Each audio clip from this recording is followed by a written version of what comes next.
Hi. Welcome to Planet Info TV. The Chinese professor in the video is asking African leaders not to obey the demands of Western leaders, who in reality give them bad advice. They give them injunctions to reject cooperation with China, when in reality, it is they, the Westerners, who should be avoided, because until now, if Africans were to take stock, it is clear that cooperation with Western countries has always been to the detriment of African countries and peoples. Okay guys, before we listen to what he has to say, I am just going to ask those who have not subscribed yet to our channel to do me a huge favor and hit that subscribe button. It really helps us out. Thanks a ton. Here we go. We are now already in the middle of this AI revolution. When you travel throughout the corners of African continent, you have the worry that Africa is not fully integrated into this AI tsunami revolution. Because otherwise, the real competition may not be between China or the United States or China and Europe. The real competition in the coming years may be AI versus Homo sapien.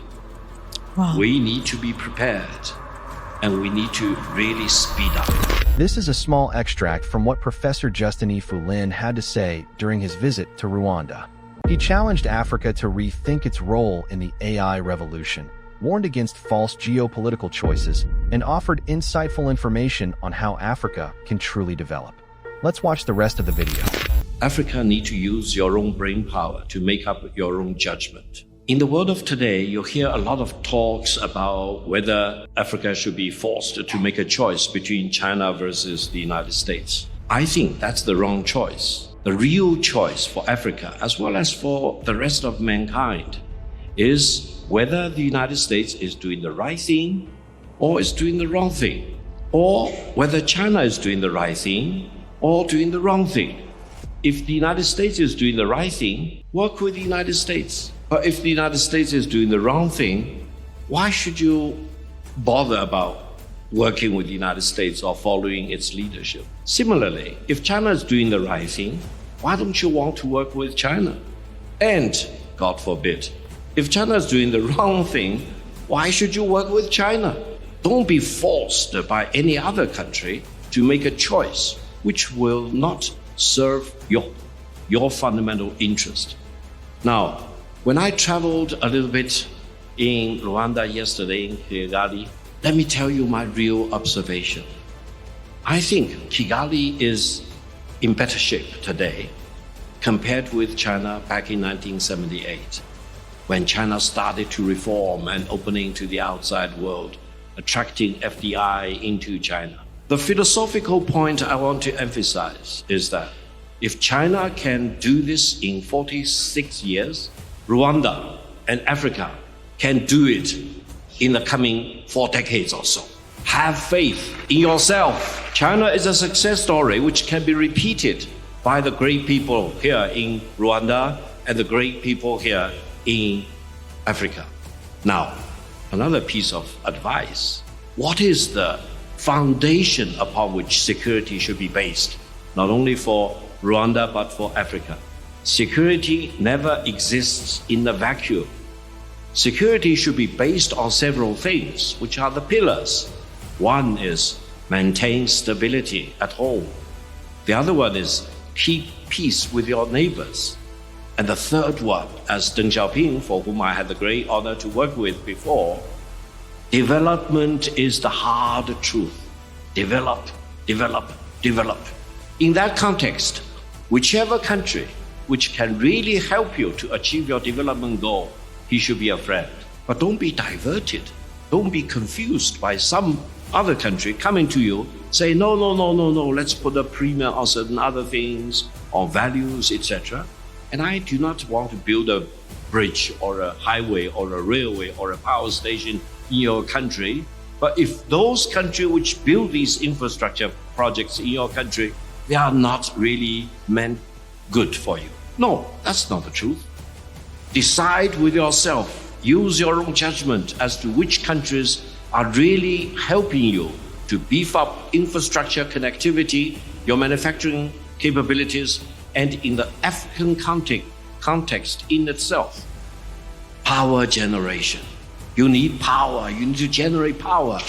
I understand even in this great country of Rwanda, you may not have sufficient amount of power.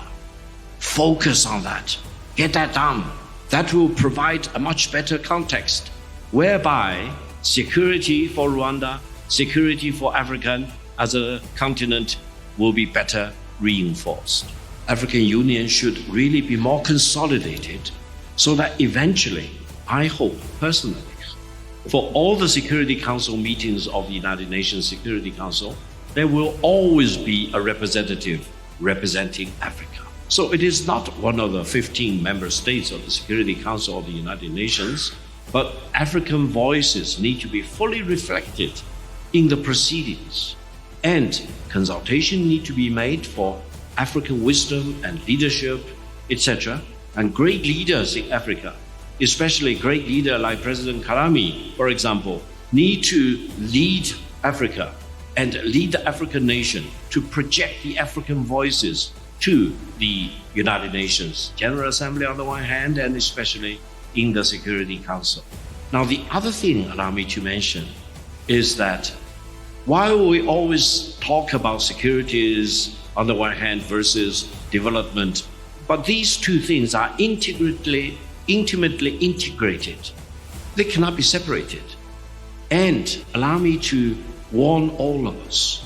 We are now already in the middle of this AI revolution, artificial intelligence. I'm very much concerned about the AI divide. And the AI divide will exist between humans. For example, you with very sophisticated chips embedded in your brain, I without. Between companies, between governments, between militaries, between cultures, and between civilizations. What we need to do is to really accelerate whatever we do to make sure no country is left behind, especially African countries.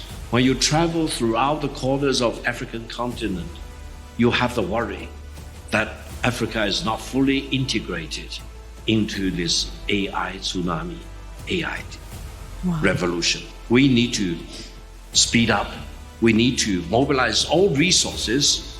And I think the open source, the AI development as represented by DeepSeek in China represents a new trend. That means lower cost, enabling all participants to play a useful role, and Africa continent and all the African countries have a choice to really play a very significant role. Because otherwise, the real competition may not be between China or the United States or China and Europe. The real competition in the coming years may be AI versus Homo sapien. Wow. We need to be prepared and we need to really speed up. That's all for today. Share your ideas, thoughts, and hopes in the comments below. Your opinion is valuable and enriches the debate. Don't forget to like this video. And of course, subscribe to Planet Info TV so you don't miss any of our upcoming insightful analyses of the issues shaping our world. Thank you, and see you next time.